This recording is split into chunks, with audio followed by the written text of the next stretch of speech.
Well, good morning, friends. Mark Holmes here with my buddy Cowboy Joe Boo, as well as Joe Bear in the house.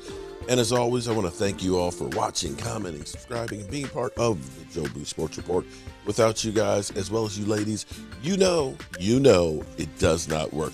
So let's get open for business here, and let's wake up those football gods. Wake up here, guys. Oh my God, it's hump day. It's Wednesday. It's the middle of the freaking week already. Week number 9 starts tomorrow night. Tomorrow night starts week number 9. This season is literally flying by. You remember when we had the clock going and it was like 120 some days and how it seemed like that was forever. Here it is, week number 9. We are beyond the midpoint of the season after this week. Oh my God. Little note, the Raiders released Henry Ruggs last night, and take this as a learning moment. There is no reason whatsoever to get behind a wheel and drive drunk. There's just not. There's no excuse, because he has ruined his life, his career, and probably his earning potential. The Raiders are trying to go ahead and get his signing bonus money back in future earnings. And the lives of the people that he hit are completely altered. So please, please, don't drink and drive. Don't do it. Please don't do it. Second note, today our good buddy D2 Stew, a.k.a. Mr. Wolf, is having his 6th operation in 3 weeks. Today it's heart surgery.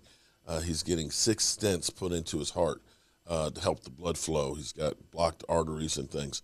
And, you know, your thoughts and prayers have been doing great so far. Let's keep it up and get him through this home stretch here.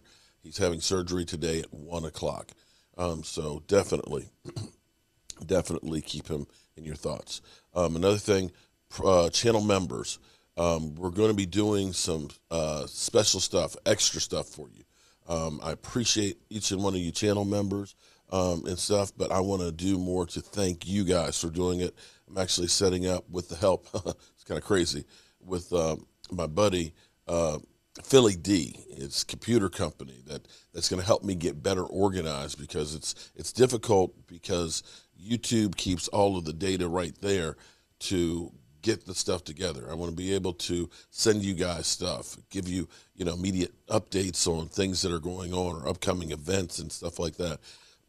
So we're working on a computer program to help make that better, especially with Christmas coming up. That again, I want to be able to thank you. So look forward to us doing that, as well as some other things.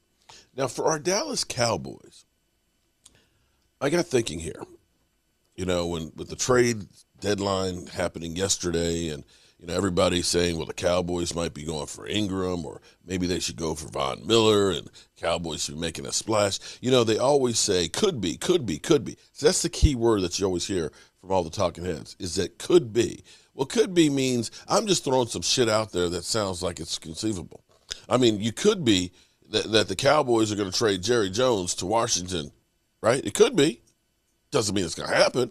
Could be. Could be not. So you have to understand, their job is to get you to watch. And when they put the could be out there, it could be that you're watching and listening to the crap that they're shoveling. I started thinking about the Cowboys, because you think about the things that they've said about the Dallas Cowboys that have been so wrong. And shout out to the Atlanta Braves, who won the World Series last night. And why you say this is football, why are you talking about baseball? Well, apparently the last time the Braves won was 1995, the last year that the Dallas Cowboys won the Super Bowl. And Michael was telling me, I'm not a basketball guy. He said Milwaukee Bucks. Yeah, they won the last time we won. The Milwaukee Bucks also won this year and 1995. That's two coincidences. And I'm gonna give you a third one. I got my fish pond. I got my fish pond outside, right? And I got all these frogs. The frogs are always, croaking. It used to be before I used the shotgun microphone, you'd hear them croaking in the background while I'm trying to talk and do the fireside chats. But one day I was sitting out on the dock there, and I saw it was like 7 frogs if you looked hard enough for them, and the water lilies and stuff that you could see. And so I posted that on Instagram and said, how many frogs you see? So people had to look and try and find them. But there were 3 frogs on this one big rock, right? And so I looked at that and I said, that reminds me of the Budweiser commercial. You know where they go, the three frogs are sitting there, Bud, Wise, And so I did a spoof of that. Turns out that was 1995 too. Mind blown. So back to the Cowboys. And it's early. Forgive me. My voice is kind of raspy because I've got to get down the road and do some work, maintenance work and stuff. I've got to fix the siding on a house and redo a deck. So it's become a weekly occurrence of going down the road. I don't like doing this during the season, but, you know, you got to do what you got to do. I've built this set to be able to broadcast to you guys, and it's so easy because instantly, in a matter of seconds, a 10-minute video gets up to the interweb. And, of course, it's a lot more comfortable being here. When I'm down the road, it's harder to keep up because it takes, you know, more time to upload, and I don't have all my equipment and stuff. But, you know, you do what you have to do because, like they always tell me, don't quit your day job. But for the Cowboys a team that's had, you know, the T.O.s that are always, I love me some me, and the Hollywood Hendersons and the Charles Haleys and stuff, that the team is, and the Michael Irvins, that the Cowboys are always very vocal, very out there, you know, very cutting edge, very in your face. And when they were on Hard Knocks, you know, you'll remember when in the past in Hard Knocks how, you know, we had the battles with T.O. and everything else. They said with Hard Knocks that Cowboys, you go on Hard Knocks. You know, your teams that go on Hard Knocks don't go to the playoffs. That's going to doom the Cowboys season. But the interesting thing was, I'm going to be real with you.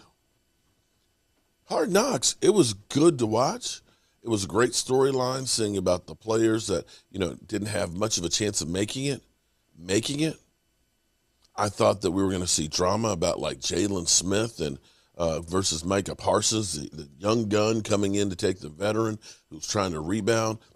But there was no drama whatsoever. There was nobody that was flamboyant, that was in your face. I mean, you're sitting here watching them play chess. Chess! There's no drama in chess. Chess is slow and methodical. It's thinking 3, 4, 5 moves ahead. The biggest drama there was a cake thrown in Dak Prescott's face. It was low key. But from the time of the end of last year, when Jerry Jones said, as the owner and GM, you can't fire yourself. You have to change. I must change. I will change. The Dallas Cowboys have done a complete 180 to getting rid of these vocal people.